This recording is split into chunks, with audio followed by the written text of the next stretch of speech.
사실 이 내용은 뭐 별다른데 다른 얘기까지 제가 좀 더 곁들일게요. 적극적인 재정정책이라고 그랬습니다. 재정정책. 실물 경기 부양. 자, 재정정책이 뭔가요? 세금. 세금을 가지고 실물 경기를 부양하겠답니다. 이거는 세금을 줄이면은 국민들은 주머니가 물가가 풍부해지죠. 돈이 풍부해지죠. 그래서 그걸 가지고 소비나 투자가 이루어질 수 있어서 경기가 부양될 것이다. 이렇게 보고 서는 정책이 세금을 줄이는 정책이죠. 그 다음에 이와 비슷한 의미로 전혀 다른 의미이긴 하지만 통화정책이라는 게 있어요. 통화정책은 아예 돈을 풀어서, 이거는 세금을 줄여서죠. 돈을 풀어서 국민들의 주머니에 돈을 넣어줌으로 인해서 그래서 그 돈이 실제 소비나 투자로 연결돼서 지난번에 우리가 재난지원금이라고 그래서 전 국민에게 돈을 풀었죠. 그 돈이 소비로 이어지니까 반짝하고 경기가 유지가 됐었죠. 이게 그것처럼 그런 정책을 쓰는 걸 통화정책이라고 그래요. 자, 미국은 국가 채무 비율이 75년 만에 GDP 대비 100%가 넘어갔답니다. 자, 우리는 현재 상태에서는 최근에 갑작스럽게 올라오고 있는데 향후에 GDP 대비 우리나라도 계속해서 올라갈 수밖에 없을 거예요. 얼마나 늦게 올라가느냐에 문제가 있는데 지금처럼 가면은 글쎄요. 걱정이 될 만큼 빠르죠. 자, 패드에서는 물가 상승 2% 상회해도 물가가 올라가도 돈을 푸니까 물가가 올라요. 그렇더라도 실업률이 개선이 안 되면은 계속해서 돈을 풀겠다 이 말이죠.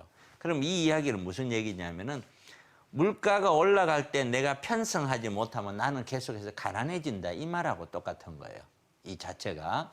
그 다음에 또 하나는 그러니까 결국에는 아무것도 하지 말라가 아니라 현재 상태에서 할 수 있는 것만 하라는 뜻이에요. 하지 않으면은 나는 가난해질 수밖에 없는 거예요. 수도권의 부동산 시장이 거래가 감소되고 눈치 보기가 됐다. 당연히 그러겠죠. 가장 핵심적인 거는 우리 김현미 국토부 장관이 그런 얘기 하더는데 무슨 영끌인가요? 영혼까지 끌어들여서 투자 이런 얘기도 했는데 구입하려는 사람들이 주춤하고 멈춰버리면 팔려는 사람들은 눈치를 볼 수밖에 없죠. 서울 아파트 거래량이 8월 3천여 건, 25% 수준, 약 한 4분의 1로 낮다는 거죠. 그 다음에 경기도 지역에 미분양이 서서히 증가하고 있다. 서울은 청약 광풍입니다. 그러니까 청약 쪽으로 가닥을 잡고 있다는 거죠. 이거는 제가 경제와 부동산 현황을 제가 설명을 해드린 것이고 우리가 큰 틀에서 돈이 늘어나면 어떻게 될까요? 그 늘어난 돈 자체가 늘어난 돈이 이만큼 다시 한번 볼까요? 자, 이거 한번 봅시다. 늘어난 돈이 이만큼 가격 상승을 높이는 그런 효과를 갖고 있죠. 하지만 내가 편성하지 못하면 나만 실패를 하는 것이죠. 그래서 여러분들의 현명한 판단이 필요하는 그 시점이다. 이렇게 말씀드릴 수가 있겠습니다. 제가 지금 부동산을 한 16년 정도 했는데 쭉 들어보면 굉장히 안타까운 게 뭐냐면은 모든 사람은 뇌 구조랄까요? 생각이랄까 이게 다를 수밖에 없어요.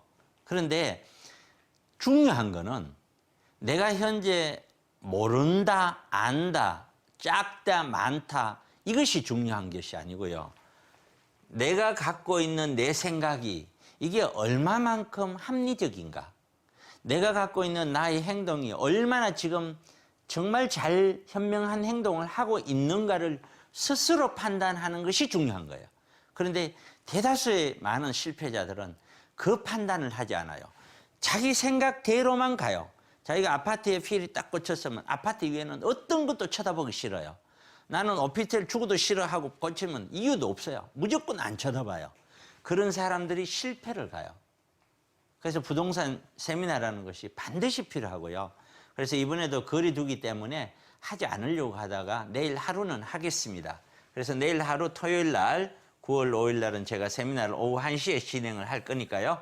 그리고 다음 주는 다음 주대로 상황을 보고 세미나에 대해서 우리가 미리 모집은 하겠지만 소수 인원을 가지고 하도록 그렇게 하겠습니다.